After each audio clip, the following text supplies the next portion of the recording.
सारे बातों को, राजनीतिक बातों को छोड़कर एक सैद्धांतिक मेल होना चाहिए देश स्तर पर, राज्य स्तर पर, जिला स्तर पर, कि किसी तरह का लड़ाई यदि गरीबों की आती है उसमें हम लोग सब मिलकर लड़े, चाहे वो किसी दल का हो, किसी पार्टी का हो, किसी कार्य में वो है तो हम सहयोग करेंगे।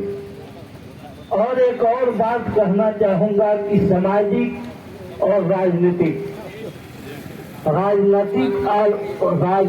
आजादी तो हम लोगों को मिली है, वोट देने का अधिकार है, राजनीतिक आजादी मिली है, वोट देने का अधिकार है, लेकिन आर्थिक आजादी, बाबा साहब भी बोले थे कि आर्थिक आजादी आपको संघर्ष करने पर मिलेगी।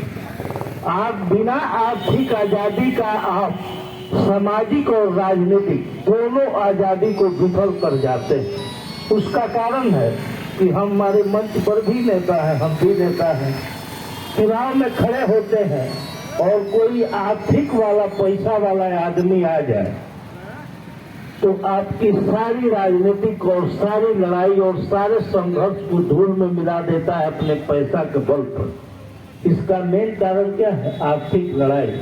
आज देश में जो आर्थिक विषमता है वो पहले से हाई स्तर पर, आज देश के सत्ता जो है, देश की सांप्रदायिक सत्ता में जो लोग बैठे हैं वो देश के मुट्ठी भर कॉर्पोरेट के हाथों में पूंजी स्थापित करना चाहते हैं।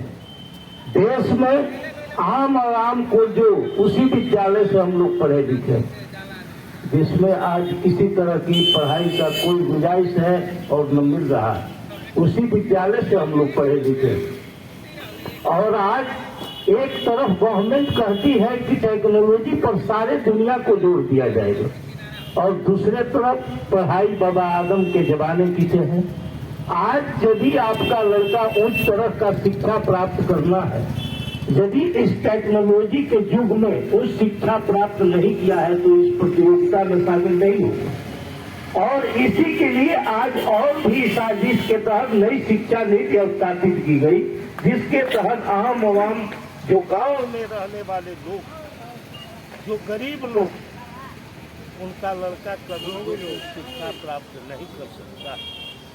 इसलिए हम आप लोगों से अपील करेंगे कि राजनीतिक और सामाजिक दोनों लड़ाई सबकी एकता से ही संभव, बिना एकता का कोई संघर्ष नहीं हो सकता। देश में कोई भी राजनीतिक दल सत्ता में आ गए, स्वास्थ्य से बढ़कर दूसरा कोई धन नहीं। अरे जिएंगे हम लोग तब न किसी को वोट देंगे, लेकिन ऐसा विडंबना है संविधान में निहित होने के बाद कि मौलिक अधिकार है स्वास्थ्य का अधिकार, लेकिन इसमें भी ऐसा किया गया, ऐसा भी कंपनियों के थ्रू